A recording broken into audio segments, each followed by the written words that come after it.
आइए सभी मिलकर के और आरती करेंगे। और जहाँ तक मेरी आवाज जा रही हो सभी से कहना है कि अपने गृह कार्य से निवृत्त होकर के कथा पांडाल में आने की कृपा करें। अपने सही समय से कथा प्रारंभ होने के लिए जा रही है। श्री भागवत भगवान की है आरती, पापियों को पाप से है तारती। भागवत भगवान की है आरती, पापियों को पाप से है तारती। श्री भागवत भगवान की है आरती, पापियों को पाप से है तारती। श्री भागवत भगवान की है आरती, पापियों को पाप से है तारती। ये अमर ग्रंथ ये मोती पंथ ये पंचम वेद निराला, हरि ज्योत जलाने वाला। ये अमर ग्रंथ ये मोती पंथ ये पंचम वेद निराला, हरि ज्योत जगाने वाला। हरि नाम यही हरि राम यही, हरि नाम यही हरि नाम यही, हरि नाम यही हरि राम यही। हरि नाम यही हरि नाम यही। जग के मंगल की आरती, पापियों को पाप से है तारती। श्री भागवत भगवान की है आरती, पापियों को पाप से है तारती। ये शांति गीत पावन पुनीत पापों को मिटाने वाला, हरि दर्श कराने वाला।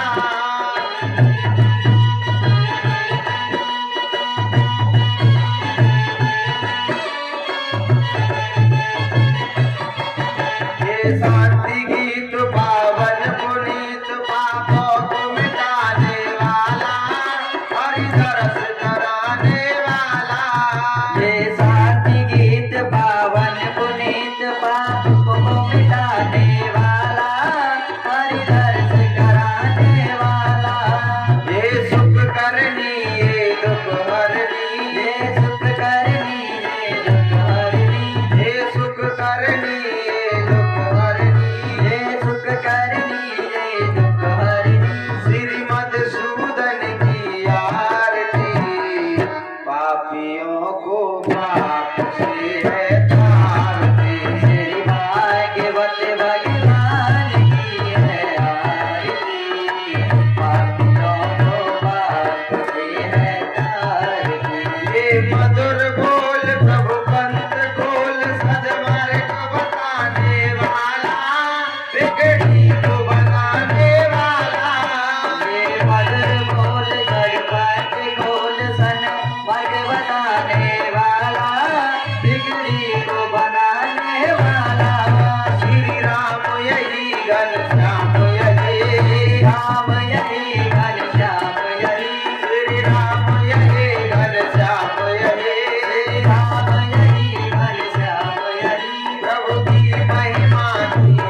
जय जय श्री राधे श्याम।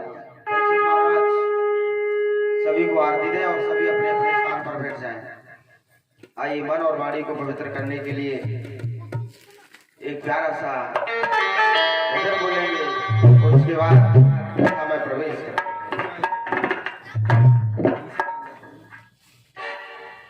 इधर साउंड ऑपरेटर सही कर दीजिए।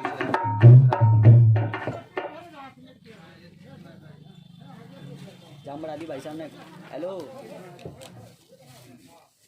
जाम जाम थोड़ी सी ने को आवाज और बढ़ा दी। इनकी आवाज करनी है ना।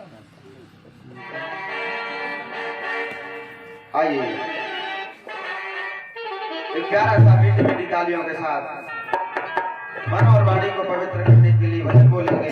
उसके बाद प्रभु की परम मंगलमय श्रीमद् भागवत कथा में प्रवेश करते हैं।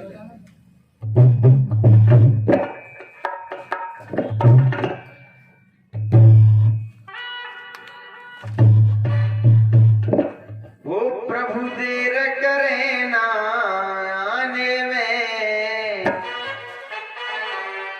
प्रभु देर करे ना आने में, होती देर बुलाने में।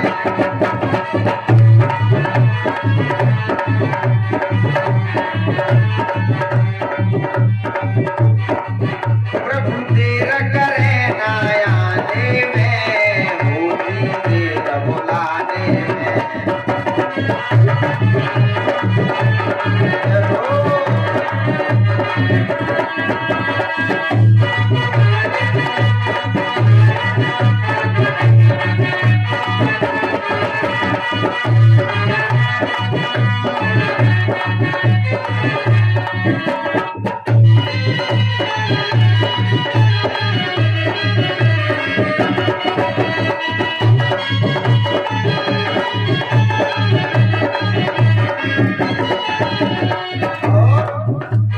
बिना गुरु पावे ना कोई, बिना गुरु पावे ना कोई, चाहे ब्रह्मा विष्णु होई, चाहे ब्रह्मा विष्णु होई, जय ढूंढत बिरो जमाने में, होती देर बुलाने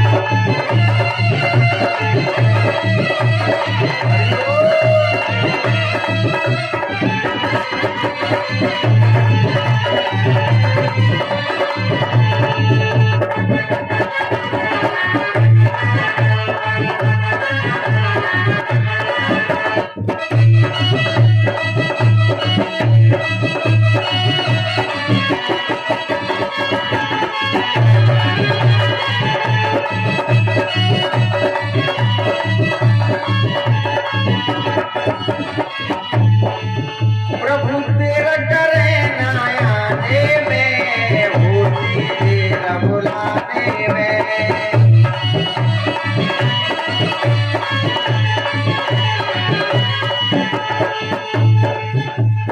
अंधकार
होती देर बुलाने में।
जो कोई सच्चे दिल से भजता, जो कोई सच्चे दिल से भजता, जो कोई सच्चे दिल से भजता, जो कोई सच्चे दिल से भजता, काम क्रोध सबही को भजता,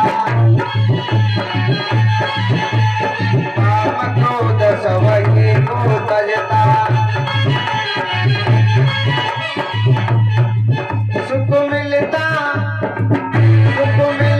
हरि गुण गाने में, होती देर बुलाने में।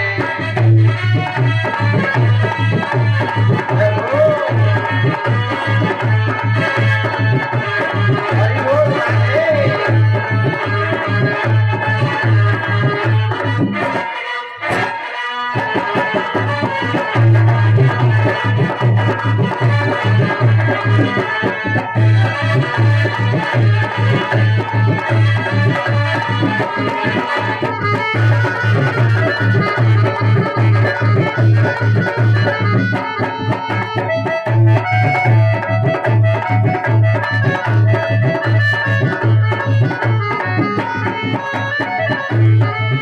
प्रभु देर करे ना आने में, होती देर बुलाने में।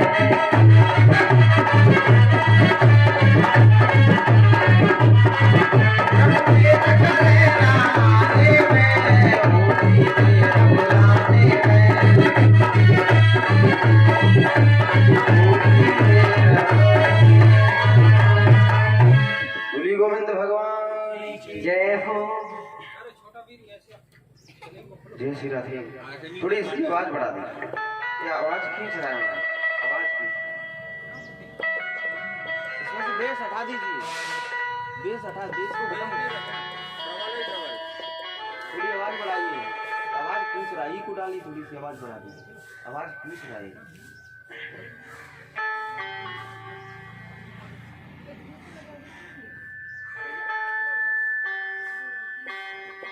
आइए,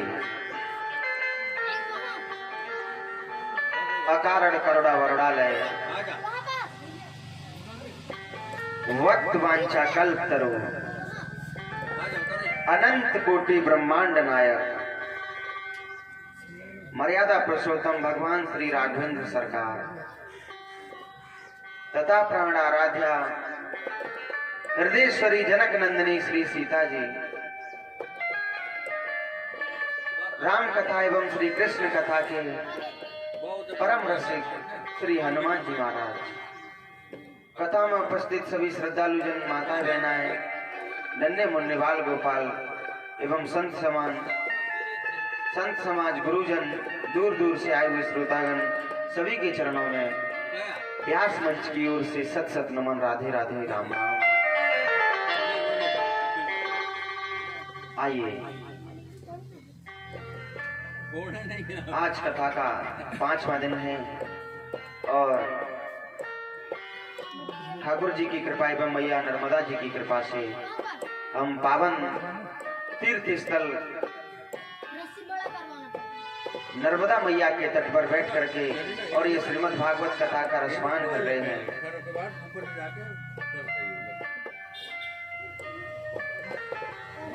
देखिए, आज कथा का 5वां दिन है। कल की कथा में सुना आप सभी ने कि महाराज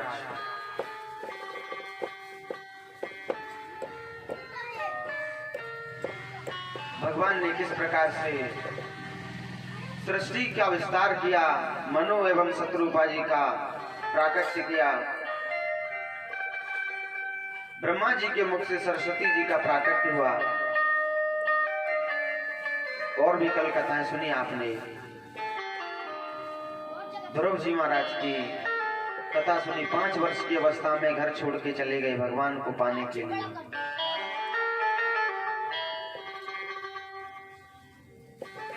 और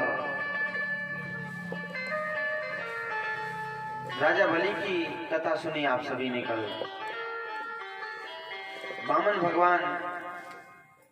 वामन का अवतार लेकर के राजा बलि का एवं देवताओं का राज फिर से राक्षसों का राज राक्षसों को दे देते हैं और देवताओं का राज देवताओं को दे देते हैं। अब आइए 5वें दिन की कथा में प्रवेश करते हैं। हर हर गंगा के किनारे श्री सुखदेव जी, व्यास नंदन श्री सुखदेव जी महाराज बैठे हुए हैं और राजा परीक्षित कहते हैं, हे गुरुदेव, मैंने सुना है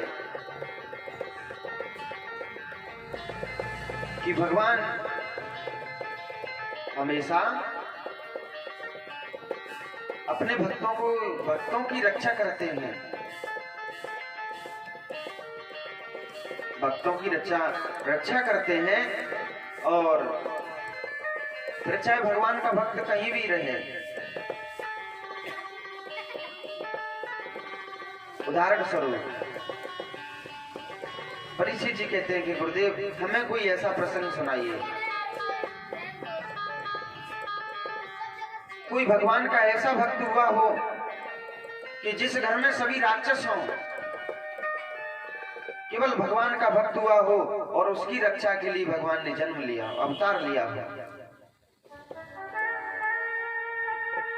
तब सुखदेव जी कहते हैं, राजन परीक्षित,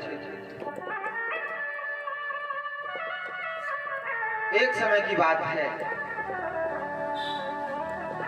कि जय और विजय भगवान के 2 पहरेदार थे। जय और विजय भगवान के 2 पहरेदार थे।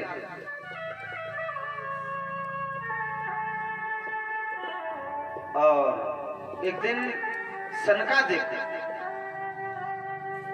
सनकादिक भगवान के दर्शन करने के लिए आते हैं वैकुंठ में। जय और विजय उन्हें रोक देते हैं, कहां जाते हो महात्मा जी, यहीं रुक जाइए, क्योंकि हम पहरेदार हैं, ऐसे थोड़ी आपको अंदर जाने देंगे। अब हम लोग घर में सिक्योरिटी गार्ड रखते हैं, गेट मैन रखते हैं, तो पहले वह मकान मालिक से इजाजत लेगा कि नहीं कि वो आया है, क्या आपकी इजाजत है उसे अंदर बुलाया जाए? तो अगर मालिक कह देगा अंदर बुला लो तभी तो आने देंगे। अगर हम अपनी मनमानी से सभी को अंदर घुसाते गए तो वो हमें बाहर निकाल देगा नौकरी से। तो जय और विजय बोले, प्रभु आप कहां जाते हो, आप यहीं ठहरिए, पहले हम भगवान से आज्ञा लेकर के आते हैं। इतना सुनते ही महाराज सनकादिकों को क्रोध आ गया। सनकादिकों को क्रोध आ गया तो उन्होंने श्राप दे दिया कि हे जय विजय, तुमने हम जैसे संतों को रोका, हम आपको श्राप देते हैं कि 3 जन्म तक आप भूमि पर और राक्षस बन करके रहोगे। जय और विजय सनकादिकों के चरणों में गिर गए, कहने लगे, महाराज हमसे गलती हो गई, क्षमा कर दीजिए, हमें क्षमा कर दीजिए।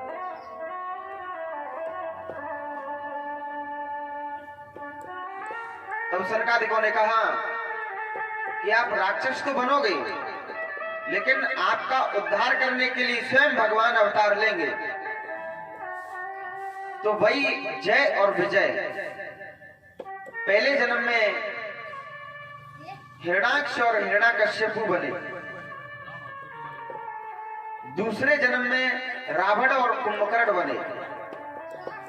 तीसरे जन्म में शिशुपाल और दंतवक्त्र बने। और तीनों जन्म में भगवान ने आकर के इनका उद्धार किया।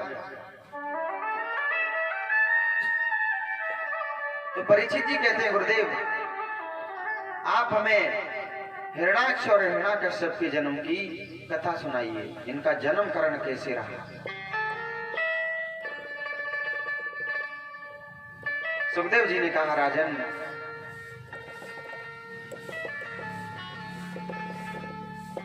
एक बार हिरणाकश्यपु का भाई हिरणाक्ष पृथ्वी को रसातल में ले गया, तब भगवान ने उसका वध किया। भगवान ने उसका वध किया। तो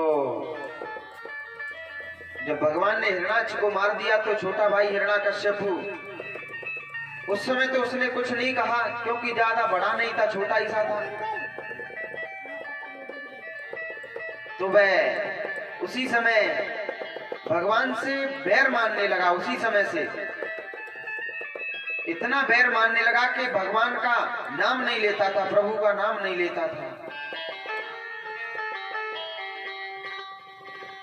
तो वह अपने राज्य को छोड़ करके और जंगल में तपस्या करने चला गया। हिरणाकश्यप जंगल में तपस्या करने के लिए चला गया महाराज। तो अब जंगल में तपस्या करने के लिए चला गया हिरणाकश्यपु। तो हिरणाकश्यपु ने इतनी कठिन तपस्या की। देखिए पहली बार तो हिरणाकश्यपु तपस्या करने के लिए गया, तो जैसे ही तपस्या करने के लिए बैठा, यहाँ पकड़े हो भैया, जैसे ही तपस्या करने के लिए बैठा तो उसी समय एक तोते का जोड़ा बैठा था उस पेड़ पर, जिस पेड़ के नीचे बैठ करके तपस्या करने के लिए आया था। तो वह तोता और मैना आपस में बोल रही हैं कि नारायण नारायण, नारायण का नाम ले रही हैं। तो हिरणाकश्यप कहता है कि अरे मैं तो तपस्या करने आया था, अब तपस्या मैंने तो चाल प्रारंभ ही नहीं की, ये तो मेरे दुश्मन का नाम ले रही है, अब मैं तपस्या नहीं करूंगा।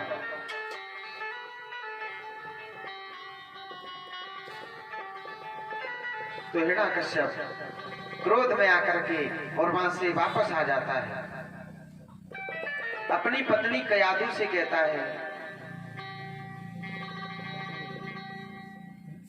कि कयादु आज मैं तपस्या करने के लिए गया, लेकिन मैं वैसे ही वापस लौट आया। उसने ये नहीं बताया कि क्यों वापस लौट आया। तब कयादु ने कहा, महाराज क्या कारण है, आप तपस्या करने के लिए गए थे और वापस कैसे आ गए। हिरणाकश्यप कहता है कि जैसे ही मैं तपस्या करने के लिए बैठा, जैसे ही तपस्या करने के लिए बैठा तो उसी समय एक तोता नारायण नारायण कह रहा था। एक तोता नारायण नारायण कह रहा था। अब कयादु महाराज देख करके, ये सुनकर के हिरणाकश्यप के मुंह से नारायण का नाम, बड़ी प्रसन्न होती है कयादु।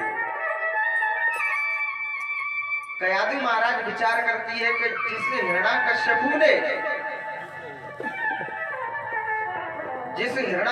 ने भगवान का नाम नहीं लिया था, आज तक भगवान का नाम नहीं लिया और सबसे बड़ा दुश्मन मानता था भगवान को, ये आज वही अपनी मुख से और भगवान नारायण का नाम ले रहा है।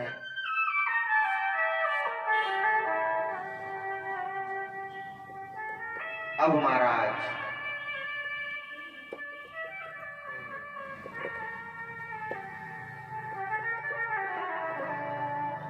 कयाधु बार बार हिरण्याकश्यप से पूछती है, बार बार पूछने लगती है कि महाराज आप क्यों वापस आ गए, क्यों आपने तपस्या नहीं की।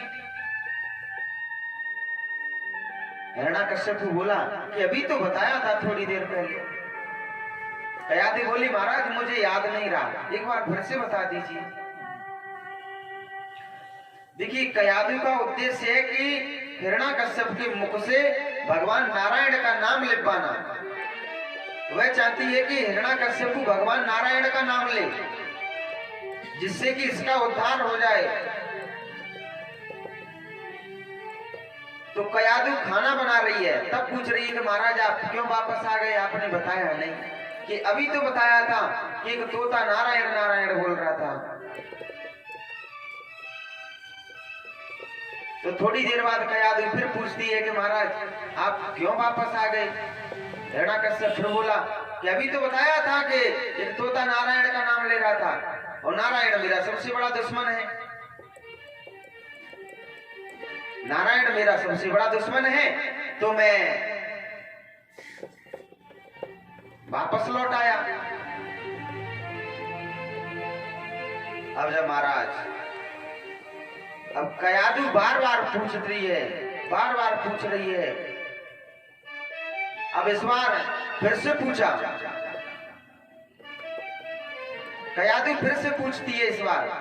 तो अब की बार हिरण्याकश्यप क्रोध में आ जाता है, गुस्से में कहता है कि तुझे समझ नहीं आता, इतनी देर से बता रहा हूं। एक तोता था, जैसे ही मैं तपस्या करने के लिए बैठा तो वह नारायण नारायण बोलने लगा था, इसलिए मैंने तपस्या छोड़ करके वापस आ गया। अब देखिए इस प्रकार से कयाधु ने और हिरण्याकश्यप के मुख से 108 बार भगवान का नाम बुलवाया, 108 बार प्रभु का नाम बुलवाया। तो देखिए भगवान के नाम को कोई भी जीव, कोई भी व्यक्ति या तो प्रेम से ले या गुस्से में ले, भगवान का नाम लेना चाहिए बस। या तो गुस्से में ले या प्रेम से ले, उससे कुछ फर्क नहीं पड़ता। देखिए उद्धार का, मुक्ति का एक मार्ग होता है कि भगवान का नाम लेना। अब जिसने अपने जीवन में भगवान का नाम ना लिया हो तो मुक्ति तो बहुत दूर, उसे तो ढंग से मरघट में भी जगह नहीं मिलेगी, शमशान में भी जगह नहीं मिलेगी, जिसने अपने पूरे जीवन में और भगवान का नाम ना लिया हो। तो यह भले ही हिरण्याकश्यप गुस्से में नाम ले रहा है भगवान का, लेकिन नाम तो ले रहा है ना भगवान का। और तुलसीदास जी कहते भी हैं तुलसीदास जी कि तुलसीदास जी लिखते हैं रामचरितमानस में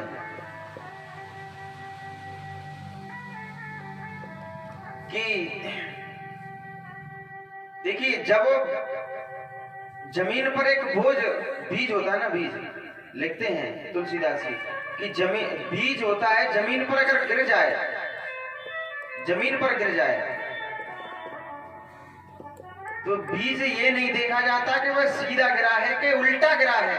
अब जमीन पर गिर गया है तो वो उपजेगा जरूर। कि तुलसी हरि के नाम को रीछ बजे या खींच, कि तुलसी हरि के नाम को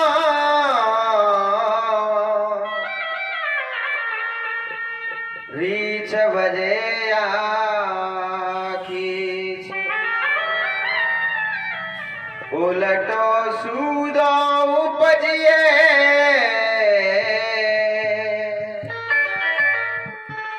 भूमि परोसो बीज, भूमि परोसो बीज। कहते हैं कि भगवान के नाम को या तो कोई जीव भजे या जंतु भजे, जीव जंतु कोई भी भगवान का नाम ले उसका उद्धार होना, भगवान के नाम से उद्धार अवश्य हो जाता है। जिस प्रकार से कि भूमि पर अगर कोई बीज गिर जाए, उल्टा गिरे या सीधा गिरे, जमीन पर गिरा है तो वह उपजेगा अवश्य, उल्टो सीधो उपजे भूमि पर सो बीज। उसी प्रकार से भगवान के नाम को हिरण्याकश्यप गुस्से में ले रहा है भले ही, लेकिन ले तो भगवान का नाम रहा है। अब महाराज कयादु 108 बार हिरण्याकश्यप के मुख से प्रभु का नाम बुलवाती है। अब दूसरी बार फिर से हिरण्याकश्यप गया है, हिरण्याकश्यप फिर से गया। अब की बार तपस्या करने बैठ जाता है। तपस्या करने बैठ जाता है महाराज। तो हिरण्याकश्यप एक पैर के अंगूठे के नाखून पर, पैर के अंगूठे के नाखून पर खड़े होकर के और प्रभु की तपस्या कर रहा है हिरण्याकश्यप। ना कुछ खाता है ना पीता है, इतनी कठिन तपस्या की उसने। तो ब्रह्मा जी प्रसन्न हुए, प्रकट हुए। ब्रह्मा जी ने कहा कि हे हिरण्याकश्यप, आप क्या मांगना चाहते हैं? कोई वरदान मांग लीजिए, कोई वरदान मांग लीजिए। अब हिरण्याकश्यप कहता है कि ब्रह्मा जी, अगर आप मुझे वरदान देने आए हैं तो मुझे वरदान ऐसा दे दीजिए कि मैं अमर हो जाऊं। वरदान मुझे ऐसा चाहिए कि मैं अमर हो जाऊं। ब्रह्मा जी बोले, बेटा क्यों बावरो है रहे, अमर तो हम भी नहीं है, हैं? अमर तो हम भी नहीं है, हमारी भी आयु 100 वर्ष की है। 100 वर्ष बाद ब्रह्मा जी का समापन, दूसरे ब्रह्मा जी उत्पन्न। जब हम खुद अमर नहीं है तो तुझे कहां से अमर कर सकते हैं? ये वरदान मैं नहीं दे सकता। ये वरदान तो भगवान भोलेनाथ देते हैं।